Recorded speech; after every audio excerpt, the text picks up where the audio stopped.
friends, welcome to my channel. So in the today's lecture we are going to discuss what is supernetting. In the last video we discussed subnetting.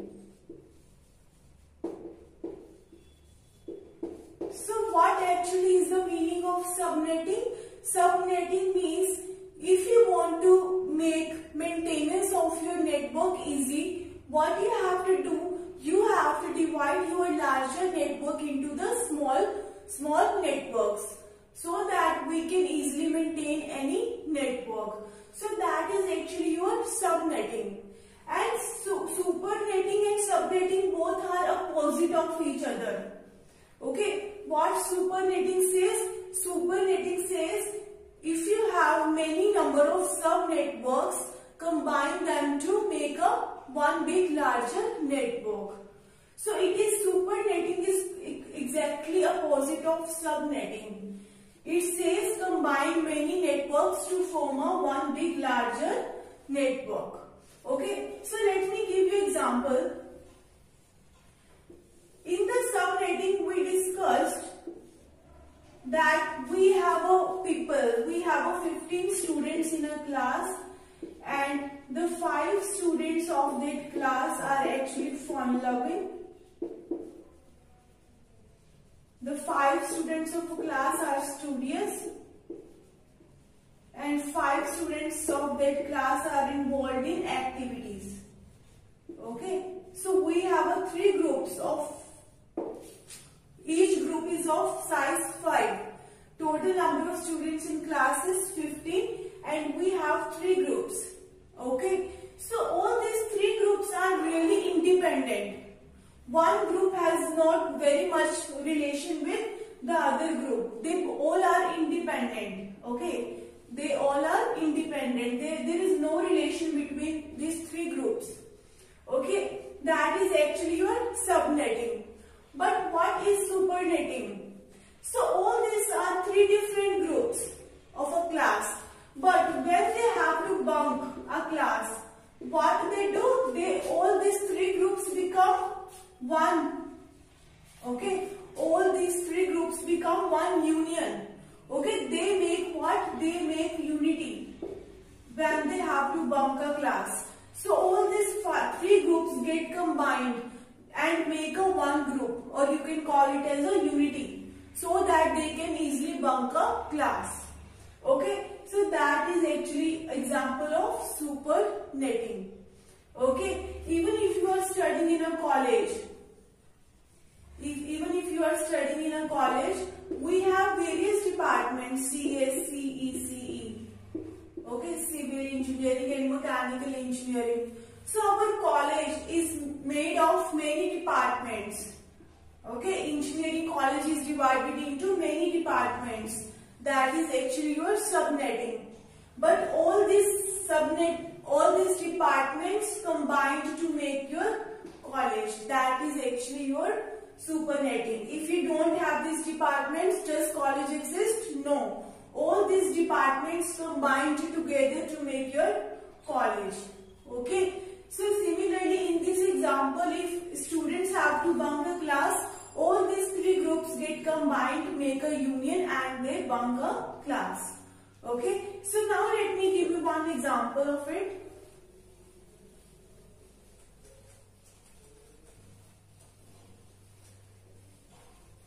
Let's suppose I am having 200.8.6.627. So this is actually an example of classless IP addressing. This is really an example of classless IP addressing. I am having 27 bits as a network ID and 5 bits as a host ID part. 5 bits as a host ID part. Okay. 5 bits are given as a host ID part. So in this we are able to make 32 IP addresses if you look at it, because the host ID bit is 5. So how many total number of IP addresses we can have? 2 raised to power 5, which is equivalent to 32. Okay. So what I want to do, let me convert the 4th octet into binary. Why I am just only converting the fourth octet because the 27th bit lies in the fourth octet. Okay, so 200.8.6.000000110. This is actually conversion of decimal to binary of the fourth octet. So what I want to do now, what I have to do, initially what I am doing, I am dividing this network into 3 subnets.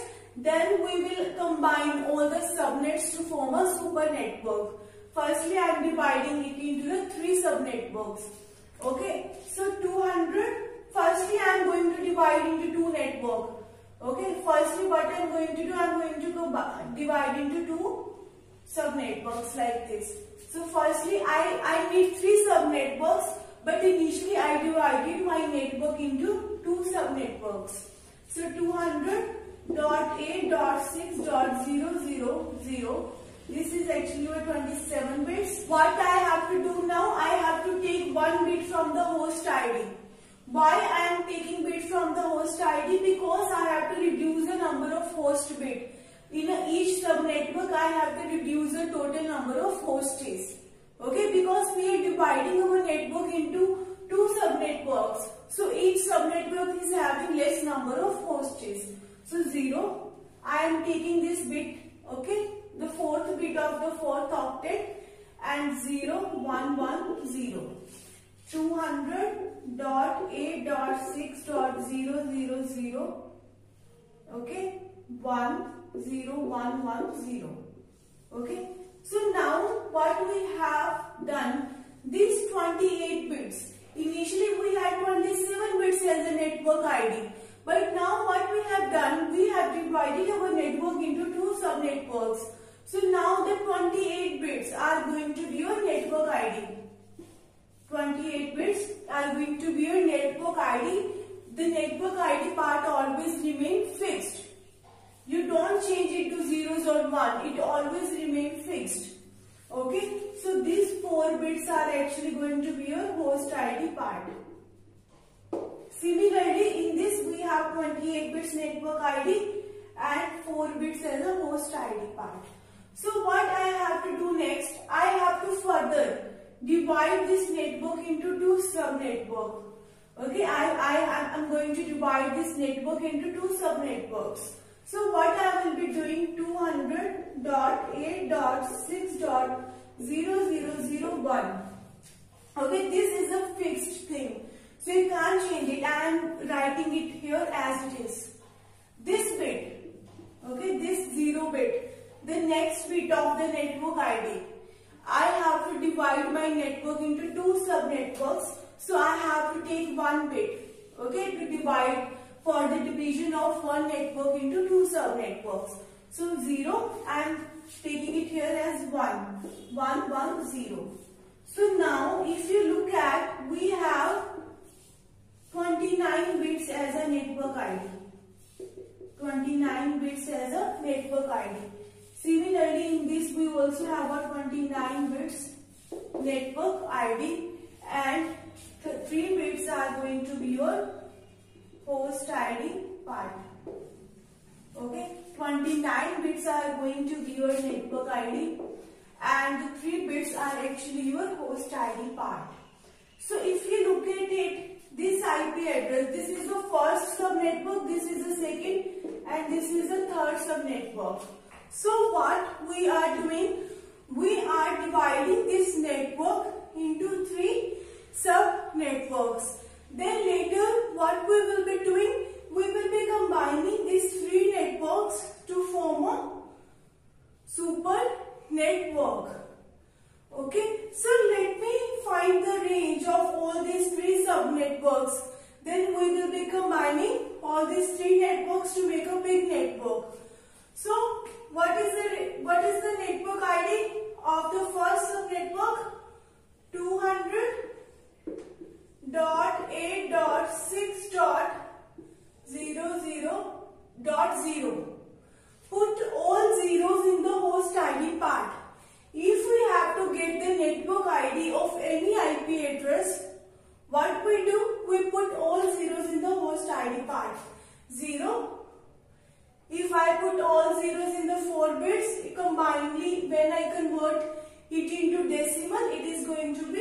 0. And how many bits we have in network ID? 28. 28. Let's take the second network. Put all zeros in the host ID part. So 200.8.6.00010. This is the 3 bits of host ID. Put all zeros. So what is the value we have? 10000. So this is going to be the value of the 4th octet after putting all 3 zeros in the host ID part. So it is nothing but 16. 200.8.6.16. And how many bits of network ID we have? 29 bits. So this is our second network. 200.8.6. Put all zeros in the host ID part. So what is the 4th octet? 00011, and this 3 bits host ID part. Put all zeros in this. Okay, so what is the value? 24. And how many network ID bits we have in this third network? 29. So these are the 3 networks in which we have divided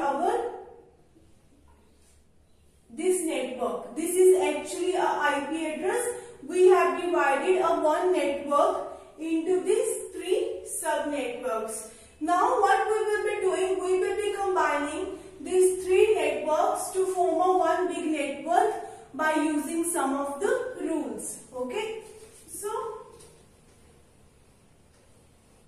So firstly, to combine any 2 networks, firstly it is very important that the size of the 2 networks is same. The networks, if you look at it, the 29 and 29, the network ID of the second subnetwork and the third subnetwork is 29. In the second subnetwork, how many number of IP addresses we have? 8. And in the third subnetwork, how many number of IP addresses we have? It is 8. So the size of both the second and third subnetwork is same. So what we can do? Now we can combine these 2 networks. So firstly, let me tell you one more thing. When we were doing subnetting, when we studied subnetting, what we were doing, we were assigning host ID part to the network ID. Because we have to reduce the total number of hosts in a one particular subnetwork.